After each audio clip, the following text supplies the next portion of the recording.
കർത്താവേ, നിന്റെ ഉന്നതമായ നാമത്തിന് സ്തോത്രം ചെയ്യുന്നു. കർത്താവേ, നിന്റെ വിശുദ്ധ പൗരോഹിത്യത്തെ മഹത്വപ്പെടുത്തണമേ. കർത്താവേ, സഭയിലുള്ള സാന്നിധ്യം പ്രകടമാക്കണമേ. കർത്താവേ, സഭയിലുള്ള സാന്നിധ്യം പ്രകടമാക്കണമേ. ദൈവത്തിൻ്റെ കരുണ എല്ലാവരും ആവശ്യിക്കട്ടെ. ഈശോയെ, അന്നു വേണ്ട ആഹാരത്തിന് വേണ്ടി അധ്വാനിക്കുന്ന എല്ലാവരും അധ്വാനത്തിന് പ്രയോജനമില്ലാത്തതുണ്ട്. ഈശോയെ, ഇന്നലെ ഒരു കുട്ടനാടൻ പാടശേഖരങ്ങളിൽ ട്രാക്ടർ കൊയ്ത്തിയന്ത്രം ഇറക്കുന്ന ആൾ വന്ന് എന്നോട് പറഞ്ഞു, അച്ഛാ, അവിടെ എൻ്റെ യന്ത്രം എപ്പോഴും താന്ന് പോണച്ചാ, ഇനിയും 500 ഏക്കർ കൊയ്യാനുണ്ടെന്ന് പറഞ്ഞു. അപ്പോൾ ഇതിൻ്റെ മഴയും കൊയ്യാനും പറ്റണില്ല, യന്ത്രവും താഴുന്ന എന്തെല്ലാം പ്രശ്നങ്ങൾ മനുഷ്യൻ അനുഭവിക്കണത്. കർത്താവ്, ഞാറ്റുവേല എന്ന് പറയുന്ന സംഭവം ഇപ്പം ഇല്ലാത്തത് കാരണം കുരുമുളക് പൂക്കാതിരിക്കുകയും ആ പൂക്കൾ അടന്ന് അത് കായ്ച്ചൂടാതിരിക്കുകയും ചെയ്യുന്നതിൻ്റെ പേരിൽ കുരുമുളക് തോട്ടങ്ങൾ അതുകൊണ്ട് ജീവിക്കുന്ന അനേകം മക്കളുണ്ട്. ഈശോയെ, ലക്ഷക്കണക്കിന് മക്കളുണ്ട്. ഈശോയെ, അവരെല്ലാം ഇന്ന് വിഷമിക്കാൻ അനുഭവിക്കണം. രോഗങ്ങൾക്ക്, കാർഷിക വിളകൾക്കുണ്ടാകുന്ന നാശങ്ങൾ, വിളനാശങ്ങൾ, മത്സ്യത്തൊഴിൽ മേഖലകളെ സംബന്ധിച്ച് പ്രാർത്ഥിച്ചു. അതുകൊണ്ട് ഉപജീവനം നടത്തുന്നവരുണ്ട്. ഈശോയെ, അത് വിറ്റ് കിട്ടിയിട്ട് കടങ്ങൾ പരിഹരിക്കാതിരിക്കുന്നവരുണ്ട്. ഈശോയെ, മത്സ്യബന്ധന മേഖലകളിലുള്ള ഇതര അനുബന്ധ ജോലികൾ ചെയ്യുന്നവരുണ്ട്. ഈശോയെ, അതിനെ ആശ്രയിച്ച് കഴിയുന്ന ഒരു വലിയ സമൂഹം കരയിൽ ജീവിക്കുന്നുണ്ട്. ഈശോയെ, അവരെ എല്ലാം സമർപ്പിച്ച് പ്രാർത്ഥിക്കും. ദൈവത്തിൻ്റെ കരുണ മക്കളിലേക്ക് ആവശ്യിക്കട്ടെ. ദൈവത്തിൻ്റെ വലിയ പ്രത്യേക കരുണ മക്കളിലേക്ക് ആവശ്യിക്കട്ടെ. കാലാവസ്ഥയേക്കാൾ അതിനാഥനായ കർത്താവിൻ്റെ ശക്തി എല്ലാ കുരുമുളക് തോട്ടങ്ങളെയും ഏലത്തോട്ടങ്ങളെയും അതുപോലെ മത്സ്യബന്ധന മേഖലകളെയും തൊഴിലിടങ്ങളെ, മനുഷ്യരുടെ തൊഴിലിടങ്ങളെയെല്ലാം, തൊഴിലിടങ്ങളിൽ അനുഭവിക്കുന്ന ഓരോ വിഷയങ്ങൾ, എന്ത് തൊഴിലായാലും എന്ത് കാർഷിക വിളയായാലും മനുഷ്യൻ തൊഴിലിടങ്ങളിൽ അനുഭവിക്കുന്ന എല്ലാ വിഷയങ്ങളുടെ മേലും മനുഷ്യൻ്റെ കൈപ്പിടിയിലും ഒതുങ്ങാത്ത എല്ലാ കാര്യങ്ങളും ദൈവം ഏറ്റെടുക്കുകയും അവരെ വഴി നടത്തുകയും ചെയ്യട്ടെ. കർത്താവിൻ്റെ ഉന്നതമായ നാമത്തിൽ, സഭയുടെ അധികാരത്തിൽ, കുരിശിൻ്റെ അടയാളത്തിൽ, ദൈവത്തിൻ്റെ ശക്തിയാൽ ഞാൻ കൽപ്പിക്കുന്നു. ദൈവത്തിൻ്റെ വിശുദ്ധ ദൂതൻ നിങ്ങളുടെ വിഷയത്തിന് മേൽ ഏറ്റെടുക്കുകയും നിങ്ങൾക്ക് അനുകൂലമായ ഒരു കാർഷിക സാഹചര്യം, ജീവിത തൊഴിലിടങ്ങൾ ക്രമീകരണങ്ങൾ നൽകുകയും ചെയ്യട്ടെ. ദൈവത്തിൻ്റെ കർത്താവ് കണ്ണീരോടെ അവർ വിതക്കാനുള്ള വിത്തുമായി പോകുന്നു. അവർ ആ ജയഘോഷത്തോടെ they are coming and coming back carrying the sheaves എന്ന് പറഞ്ഞ പോലെ അവർ ജയഘോഷത്തോടെ അവർ കൊയ്ത കറ്റയുമായിട്ട് വരുന്ന പോലെ ഞങ്ങളുടെ കർഷകരെ അങ്ങനെ സന്തോഷത്തിൽ തിരിച്ചു വരാൻ ഇടയാക്കാൻ പ്രാർത്ഥിക്കുന്നു. അങ്ങനെ മത്സ്യത്തൊഴിലാളികൾ അവരുടെ കൊയ്ത്തുമായി സന്തോഷത്തിൽ തിരിച്ചു വരാൻ ആഗ്രഹിക്കുന്നു. കർത്താവെ, അവരെല്ലാം കുടുംബത്തെ നിലനിർത്താൻ വേണ്ടി അധ്വാനിക്കുന്ന എല്ലാ മക്കളെയും, എന്ത് തൊഴിലായാലും കർത്താവെ, ജീവിക്കാൻ വേണ്ടി വേറെ മാർഗമില്ലാത്തിടത്തോളം കാലം എല്ലാ തൊഴിലുകളെയും കർത്താവെ നീ അനുകരിക്കണമെന്ന് പ്രാർത്ഥിക്കുന്നു. ദൈവത്തിൻ്റെ കരുണ, ദൈവത്തിൻ്റെ ശക്തി ഞങ്ങൾക്ക് ആവശ്യിക്കട്ടെ. പഠിക്കാത്ത കുഞ്ഞുങ്ങളുണ്ട് ഈശോയെ, പഠിച്ചിട്ട് മനസ്സാകാത്ത കുഞ്ഞുങ്ങളുണ്ട് ഈശോയെ, പരീക്ഷയ്ക്ക് തോക്കുന്ന മക്കളുണ്ട് ഈശോയെ, അവരെ കൊണ്ട് എപ്പിലെപ്സിയുള്ള കുഞ്ഞുങ്ങളുണ്ട്, സിസ്റ്റുള്ള കുഞ്ഞുങ്ങളുണ്ട് ഈശോയെ, ഓട്ടിസമുള്ള കുഞ്ഞുങ്ങളുണ്ട് ഈശോയെ, അതുപോലെ ഹൈപ്പർ ആക്ടിവിറ്റി ഉള്ള കുഞ്ഞുങ്ങളുണ്ട് ഈശോയെ, അവരെ എല്ലാം കർത്താവ് സ്പർശിക്കണം. കർത്താവ് അതെല്ലാം കർത്താവ് ചാലഞ്ചറായിട്ടുള്ള എല്ലാ ബേബീസിനും കർത്താവ് നീ സ്പർശിക്കണം പ്രാർത്ഥിക്കുന്നു. എൻ്റെ കർത്താവിൻ്റെ ഉന്നതമായ നാമത്തിൽ, സഭയുടെ അധികാരത്തിൽ, കുരിശിൻ്റെ അടയാളത്തിൽ, ദൈവശക്തിയാൽ നിന്നെ അലട്ടുന്ന എല്ലാ ഭാരങ്ങളും പാപങ്ങളെ, ഹൃദയത്തിൻ്റെ ഭാരങ്ങൾ, അസ്വസ്ഥങ്ങൾ യേശുക്രിസ്തു നാമത്തിൽ നീങ്ങിപ്പോട്ടെന്ന് കൽപ്പിക്കുന്നു. Spirit of power and grace.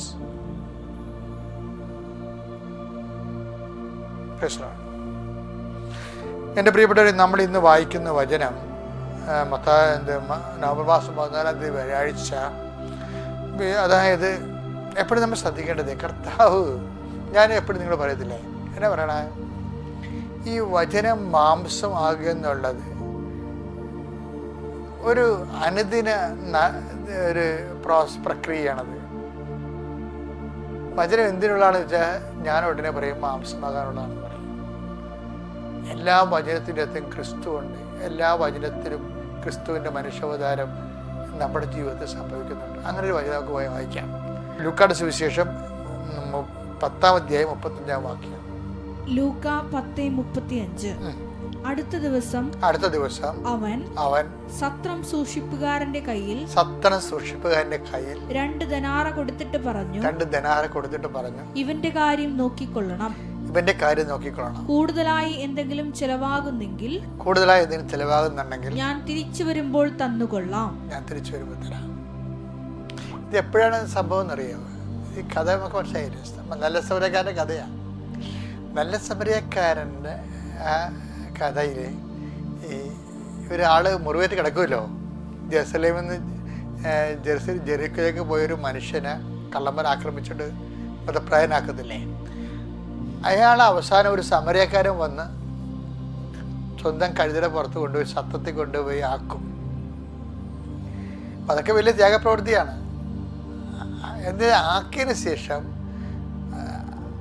അയാൾക്ക് എണ്ണയും വീഞ്ഞൊക്കെ ഒഴിച്ച് അയാളുടെ മുറിവുകളൊക്കെ കെട്ടി അയാൾക്ക് ബോധമൊക്കെ വന്ന് വീണ് അയാൾക്ക് ഭക്ഷണമൊക്കെ കൊടുക്കാനുള്ള ആ ക്രമീകരണങ്ങൾ ചെയ്ത്, മറ്റുള്ളവർ സന്ധിക്കാനുള്ള ക്രമീകരണങ്ങൾ ചെയ്തതിന് ശേഷം പിന്നെ പുള്ളിക്ക് ഉത്തരവാദിത്തമുണ്ട്. പുള്ളിയുടെ വേറെ ഉത്തരവാദിത്തം, പുള്ളിക്ക് സ്വന്തമായിട്ട് ഉത്തരവാദിത്തം ഉണ്ടല്ലോ. അതിന് ടൈം ഇല്ലാത്ത കൊണ്ട് പുള്ളി പറഞ്ഞ് 2 ദിനാർ എടുത്ത് കൊടുത്തിട്ട് പറഞ്ഞു, 2 ദിനാർ എന്ന് 2 ദിവസത്തെ കൂലി, 2 ദിവസത്തെ കൂലി സത്തങ്ങ് സൂക്ഷിപ്പവന് കൊടുത്തു. എന്നിട്ട് പറയണം, എന്നിട്ട് അയാൾ എന്താ പറയണത്? അതായത് എന്തെങ്കിലും കുറവ് വരാൻ സാധ്യതയുണ്ട്, എനിക്കറിയാം ഇത്രയും പോയപ്പോൾ. പക്ഷെ അങ്ങനെയാണെങ്കിൽ എന്തുവാകട്ടെ, വരട്ടെ, ഞാൻ തിരിച്ചു വരും. ഒരിക്കലും ഞാൻ ഈ വാക്ക് വായിച്ചപ്പോഴേ പരിശുദ്ധാത്മ പറയണേ, ആ തിരിച്ചു വരുന്ന ആള് ഈശോയാണ്. എൻ്റെ കണ്ണങ്ങടെ തെരഞ്ഞു വരും. കാര്യം ഞാൻ എത്രയോ പ്രാവശ്യം ഇത് വായിച്ചിരിക്കണേ. അപ്പം തിരിച്ചു വരുന്ന ആളാരാണ്?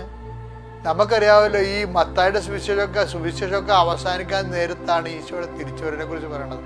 മണവാളൻ വരാൻ വൈകി വന്ന് വിചാരിച്ചുകൊണ്ട് സഹവൃത്യന്മാരെ തല്ലുകയും കൊല്ലാൻ നോക്കുകയൊക്കെ ചെയ്ത ആൾക്കാരെ മണവാളൻ വരുമെന്നൊക്കെ പറയുമ്പോൾ ഈ മണവാളനാണ് തിരിച്ചു വരുന്നത്. അതാണ് കന്യകമാരുടെ ഉപമയിലും തിരിച്ചുവരവുണ്ട്. അനന്തരം രാജാവ് തന്നെ വലതുവശത്തുള്ളവരോട് വരണതും രാജാവിൻ്റെ തിരിച്ചുവരവാണ്. അപ്പം ആ തിരിച്ചുവരവ് ലൂക്കായിൽ തുടങ്ങണത് ശരിക്കും പറഞ്ഞാൽ 35 എന്താണ്? കുറവുണ്ടാകും. ഇപ്പം നമ്മൾ എന്തെങ്കിലും കുറവുണ്ടെങ്കിൽ അത് തിരിച്ചു വരുമ്പോൾ തരാമെന്ന്. അത് എന്നെ വല്ലാതെ മാറ്റിയൊരു വചനമാണ്. എന്താണെന്നറിയാമോ? നമ്മൾ പല ഇടവകയും ഞാൻ ഇരുന്നിട്ടുണ്ട്. ഒരു വികാരിയും കൊറോണ വികാരിയും ഒക്കെ ആയിട്ടിരുന്നു, കൊച്ചച്ഛൻ അടങ്ങിയിരുന്നിട്ടുണ്ട്. അപ്പോൾ നമ്മളപ്പോൾ ഒത്തിരിയേറെ വർക്ക് അവിടെ ചെയ്യും. പക്ഷെ പല ഭാഗത്തുനിന്ന് നമുക്ക് തിരിച്ചടികളുണ്ടാകും. ഞാൻ പിന്നെ തിരിച്ചടികൾ നേരെ കർത്താവിലേക്ക് കൊറിയർ ചെയ്യണം എന്നല്ലാതെ ഞാൻ ആരോടും പറയത്തില്ല. തിരിച്ചടികളുണ്ടാവും. പിന്നെ ന്യായമായ രീതിയിൽ നമ്മൾ ആക്രമിക്കപ്പെടുന്ന സാഹചര്യം, മാനസികമായിട്ടും അല്ല ആക്രമിക്കപ്പെടുന്ന സാഹചര്യം ഉണ്ടാകും. അപ്പം ഇങ്ങനെ ഉണ്ടാകുമ്പോഴെല്ലാം, അതായത് നമ്മൾ ദൈവത്തിന് വേണ്ടി ജോലി ചെയ്യുന്നു, പക്ഷെ നമുക്ക് റിട്ടേൺസ് ഇല്ല. പകരം നമുക്ക് ചവിട്ടും കുത്തും, നമ്മുടെ സൽപ്പേര് നശിപ്പിക്കുക, ഇങ്ങനെയൊക്കെയുള്ള അഭ്യാസങ്ങളാവുന്നത്. അപ്പോൾ ഇങ്ങനെയൊക്കെയുള്ള സമയം അപ്പോൾ നമ്മുടെ ആധ്യാത്മിക ജീവിതം നമ്മൾ ദൈവത്തിന് വേണ്ടി ജീവിച്ചിട്ടും നമുക്ക് കിട്ടുന്ന റിസൾട്ട് നോക്കുമ്പോൾ, അതിൻ്റെ റിട്ടേൺസ് നോക്കുമ്പോൾ ടാലി ആകത്തില്ല. അപ്പോൾ എവിടെയോ ഈ കച്ചവടത്തിൽ, ഒരു വിശ്വാസ ജീവിതത്തിൽ ഒരു നഷ്ടമുള്ളത് നമുക്ക് തോന്നുന്നു. വിശ്വാസ ജീവിതം മൊത്തം നഷ്ടമാണ് കേട്ടോ. ലാഭമുണ്ടെന്ന് ഞാൻ വിചാരിക്കരുത്. ആദ്യമൊക്കെ ലാഭമുള്ളവിടെ തോന്നുകയുള്ളൂ. അത് എനിക്ക് ഈ കിടപ്പ് കാണാൻ പറയാൻ പറ്റത്തില്ലേ, മൊത്തം നഷ്ടമാണ്. പക്ഷെ ഒരു കാര്യം, ഇതിനൊരു ലാസ്റ്റ് പാർട്ടുണ്ട്. എൻഡ് ഓഫ് ദി പാർട്ട് എന്ന് പറയുന്നത് ട്രയംപൻ പാർട്ടാണ്. എൻഡ് ഓഫ് ദി പാർട്ട് എന്താണ്? താൻ തിരിച്ചു വരുമ്പോൾ ആർക്കെല്ലാം എന്തെല്ലാം കൊടുത്ത് വിട്ടാനുണ്ട് അതെല്ലാം കൊടുക്കും.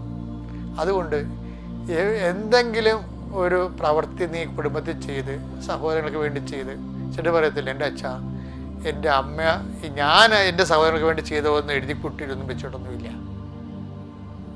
എഴുതിക്കൂട്ടിയൊന്നും വെച്ചിട്ടില്ല. പിന്നെ എന്താണ്? പക്ഷെ എൻ്റെ അനിയനെല്ലാം എഴുതിക്കൂട്ടി വെച്ചിട്ടുണ്ട്. അവൻ എന്നെ കണക്ക് പറഞ്ഞ് കാശ് അപ്പനോട് മേടിക്കുന്നുണ്ട്.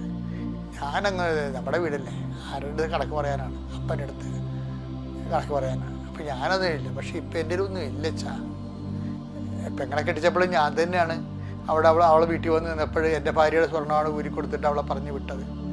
അപ്പോൾ ഒത്തിരിയേറെ കാര്യങ്ങൾ നമ്മൾ ചെയ്യുമ്പോഴും ഇതൊന്നും, ഞാൻ നാട്ടുകാരനല്ലേ എന്ന് പറഞ്ഞ് ജീവിക്കുന്ന സഹോദരൻ നമ്മുടെ കുടുംബത്തിൽ തന്നെ ഉണ്ടാവും.